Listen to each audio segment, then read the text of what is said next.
Oke, seperti biasa, mari kita lanjutkan alur cerita spoiler episode selanjutnya. Sebelumnya, para anggota suku Pulau Naga Timur sudah berjaga-jaga dan siaga jika 3 pulau lainnya akan menyerang. Sementara itu, Xiao Yan, yang berada di samping kuali di mulut gunung berapi. Mulutnya tiba-tiba berteriak lembut. Mengental. Segera, naga api dalam kuali besar bergetar dan mengaum. Terus-menerus menyemburkan api ungu dari mulutnya dan dengan kejam melekat pada kristal naga Phoenix di tubuh Ziyan. Di bawah tabrakan intens semacam ini, kristal energi yang sangat keras akhirnya mengungkapkan setetes cairan ungu emas di depan banyak mata gembira. 10 hari berlalu dalam sekejap mata. Dalam 10 hari ini, Xiao Yan bahkan tidak beristirahat sedikit pun. Dengan bantuan esensi darah naga kuno, douqi-nya yang lelah akan diisi kembali. 1 bulan dengan cepat mengalir. Selama 1 bulan ini, semua anggota suku sangat terkejut melihat kristal naga Phoenix di tubuh Ziyan menjadi lebih tipis. Pada akhirnya, itu akan benar-benar lenyap. Menurut kecepatan ini, kemungkinan lapisan kristal naga Phoenix dalam tubuh Ziyan akan segera disempurnakan. Pada saat itu, eksistensi yang memiliki garis keturunan bangsawan sejati dari dunia binatang sihir akan lahir sekali lagi. Sosok Xiao Yan duduk seperti patung di depan kuali besar. Orang bisa melihat sepasang matanya penuh dengan jejak darah. Mata itu mengandung kelelahan dan kegigihan yang menakutkan. Zuli perlahan-lahan membelai janggutnya sambil mempelajari bagian belakang sosok kurus. Dia baru saja akan membuka mulutnya untuk mengeluarkan instruksi. Namun teriakan marah Ciyu seperti petir tiba-tiba bergema di atas alam kosong. Xiao, kalian semua sangat berani. Kalian benar-benar berani menerobos ke Pulau Naga Timurku. Segera, banyak sinar cahaya tiba-tiba muncul di ruang kosong dan perlahan-lahan turun ke Pulau Naga kuno. Sebagian besar dari sosok ini mengenakan armor emas gelap. Pak Tua Ciyu, kamu seharusnya tidak melampiaskan amarahmu padaku.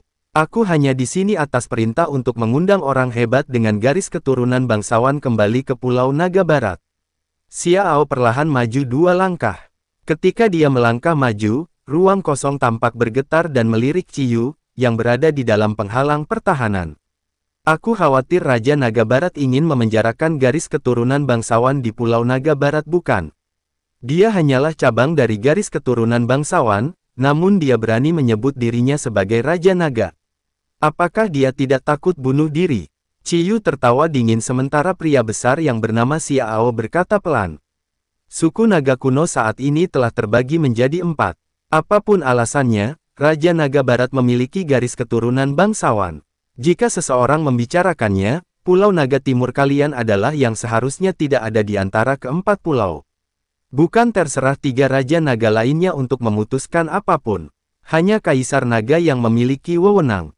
Sisanya tidak memiliki kualifikasi apapun untuk menerapkan aturan pada suku. Ciyu mengangkat alisnya saat dia menjawab. Aku juga terlalu malas untuk mengucapkan omong kosong. Kali ini, aku telah diperintah. Tolong serahkan orang hebat yang memiliki garis keturunan bangsawan. Kalau tidak, Xiao mengerutkan mulutnya saat dia mengajukan tuntutan. Pada saat yang sama, dia melambaikan tangannya. Segera, sosok manusia emas gelap di belakangnya perlahan melangkah maju. Tekanan kuat berkumpul dan menyebar. Saat tekanan ini menyebar, ekspresi tetua Zuli, yang berada jauh perlahan menjadi suram. Dia menatap Xiao Yan, yang masih duduk di depan kuali besar. Kalian semua harus melindungi Tuan Xiao Yan dengan benar. Jangan biarkan kecelakaan terjadi padanya. Segera, tubuhnya bergerak dan menghilang dengan cara yang aneh. Ketika dia muncul, dia sudah berada di depan Ciyu. Tatapannya sejenak menyapu. Pasukan armor naga dari Pulau Naga Barat dan pasukan naga barbar dari Pulau Naga Selatan. Bolehkah aku tahu siapa komandan pasukan naga barbar? Kamu memang layak menjadi tetua Zuli. Aku masih ditemukan olehmu meskipun sudah bersembunyi di samping. Ruang kosong perlahan menjadi terdistorsi. Dan sosok Manyan perlahan muncul. Dia melirik tetua Zuli dengan acuh tak acuh. Tetua Zuli, serahkan orang itu. Kami telah berada di bawah perintah 3 Raja Naga yang agung. Omong kosong, menyerahkannya. Apakah kamu benar-benar berpikir bahwa Pulau Naga Timurku dapat diganggu? Jika tetua pertama dan kedua tidak melakukan retret, apakah ketiga pulau berani datang ke Pulau Naga Timur? Sosok Hei Qing tiba-tiba bergegas ke langit dan berteriak keras tanpa takut. Hei Qing, kamu masih memiliki temperamen yang buruk yang meminta untuk dipukuli. Xiao melirik Hei Qing. Setelah itu, dia menoleh ke arah Man Yan. Kita tidak punya banyak waktu untuk disia-siakan. Ayo serang. Armor naga emas gelap di tubuh Xiao tiba-tiba memancarkan cahaya keemasan. Saat dia melambaikan tangannya, segera, banyak sosok menyerbu dengan eksplosif ke arah Pulau Naga Kuno. Pada saat yang sama, di pihak Zuli juga menyerbu. Boom! Hei Qing, yang mengenakan ekspresi muram, dengan keras meninju seseorang. Namun, sebelum dia bisa sekali lagi menyerbu ke depan, tetua Zuli telah muncul di depannya. Hei Qing, pergi dan lindungi Xiao Yan. Jangan biarkan kecelakaan terjadi padanya. Serahkan tempat ini padaku. Tetua Zuli berbicara dengan suara yang dalam. Meskipun Hei Qing sedikit enggan, dia juga memahami pentingnya Xiao Yan saat ini. Yang hanya bisa dia lakukan mengatupkan giginya.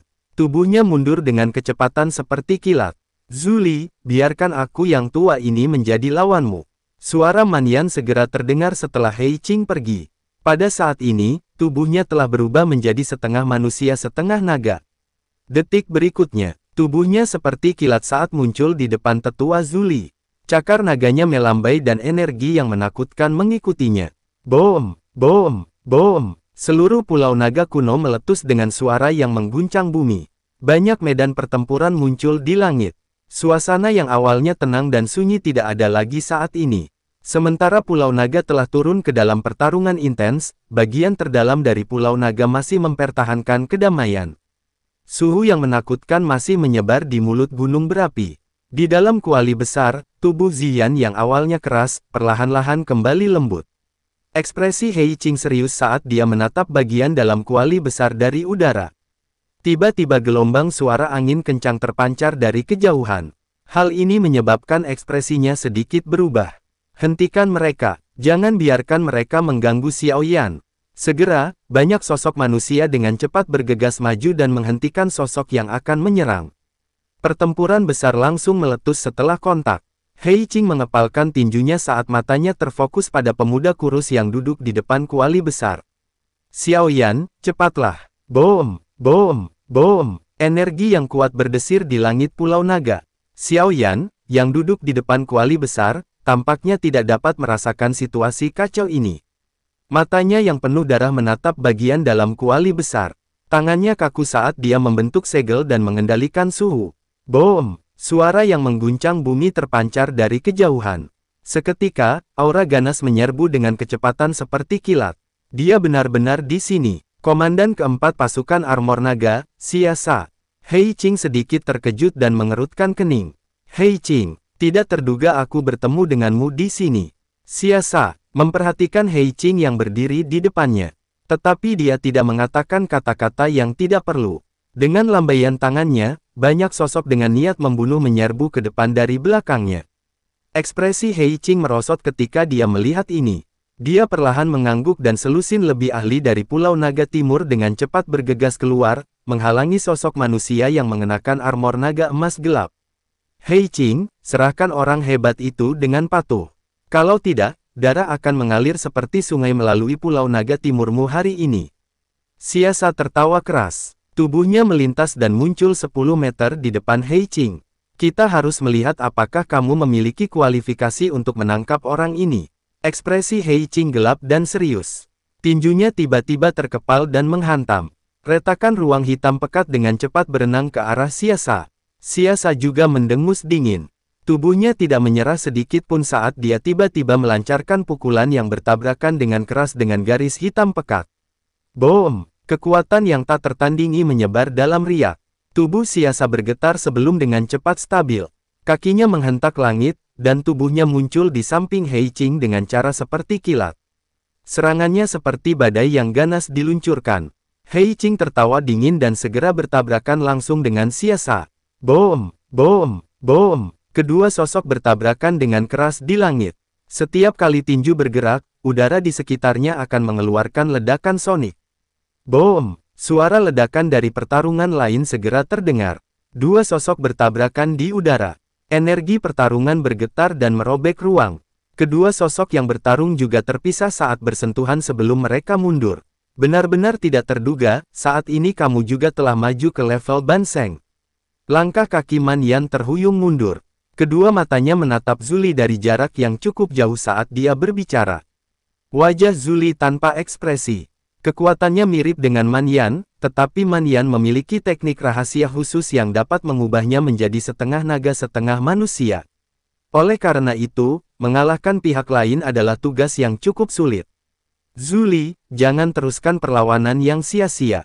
Kekuatan Pulau Naga Timurmu adalah yang terlemah di antara keempat pulau. Tidak ada cara bagi kalian semua untuk melawan. Kalian harus menyerahkan orang itu. Man Yan perlahan berkata, jika para tetua Pulau Naga Timurku tidak melakukan retret, lupakan dirimu, bahkan 3 Raja Naga Agung tidak akan berani datang ke sini. Zuli tertawa dingin. Tawa dingin Zuli baru saja terdengar.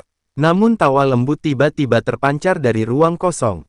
Banyak sosok manusia yang membawa aura mengerikan muncul di sana. Sepertinya aku terlambat. Namun, untunglah aku tidak melewatkan acara utama.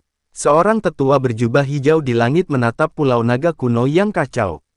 Dia tanpa sadar tersenyum. Qingyan, hati Zuli benar-benar hancur saat melihat tetua berjubah hijau ini.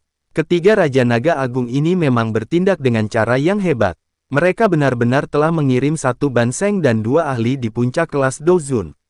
Tampaknya mereka benar-benar berniat mengambil Ziyan dengan segala cara. Qingyan melirik Zuli yang berwajah muram. Dia tertawa sebelum berbalik ke bagian terdalam Pulau Naga untuk mengambil Ziyan. Namun, ketika Zuli akan bertindak untuk mengejar, Man Yan sudah menghalanginya. Cakar naganya menari-nari, memotong udara dan bergegas menuju Zuli. Bajingan, Zuli sangat marah setelah dihalangi oleh Man Yan. Douqi yang mengerikan melonjak keluar dari tubuhnya dan dengan kejam bergegas menuju Man Yan. Saat Zuli dihalangi oleh Man Yan, Qingyan sudah muncul di atas gunung berapi dalam beberapa kilatan. Matanya sejenak melirik Xiao Yan, yang duduk di depan kuali besar. Kemudian berhenti pada tubuh Ziyan. Namun, tubuhnya baru saja akan bergerak menyerang. Sosok Taijian Zunze melintas dan muncul di depannya. Pedangnya yang besar diangkat ke atas dan segera menebasnya dengan cara yang sederhana. Qingyan hanya melambaikan tangannya. Cahaya seukuran telapak tangan segera bergegas dan bertabrakan dengan pedang cahaya. Boom! Keduanya terdiam saat bertabrakan. Segera setelah itu, pusaran energi yang menakutkan melonjak keluar dengan dahsyat. Taijian Zunze segera memuntahkan seteguk darah segar. Tubuhnya tampak mengalami pukulan berat, dan dia mendarat di hutan di bawah. Kamu benar-benar tidak tahu batasmu. Sudut mulut Qingyan terangkat dengan jijik. Yang dia dibutuhkan hanyalah lambaian tangannya untuk mengalahkan Taijian Zunze. Kemudian dia perlahan melangkah menuju Xiao Yan. Bocah, hentikan apimu. Xiao Yan mengabaikan teriakan Qingyan. Matanya yang penuh darah tetap fokus ke bagian dalam kuali besar. Orang lain yang mencari kematian. Langkah kaki Qingyan perlahan terhenti di samping Xiao Yan. Dia perlahan mengangkat tangannya. Douqi melonjak saat dia dengan kejam menghancurkan bagian atas kepala Xiao Yan. Namun, saat tangan Qingyan menghancurkan dengan keras, mata Ziyan yang tertutup rapat di dalam kuali tiba-tiba terbuka. Suara sedingin es yang mengandung tekanan bergema di samping telinga Qingyan. Itu menyebabkan tubuhnya langsung terdiam. Jika dia kehilangan sehelai rambut pun, kamu harus menggunakan hidupmu sebagai gantinya.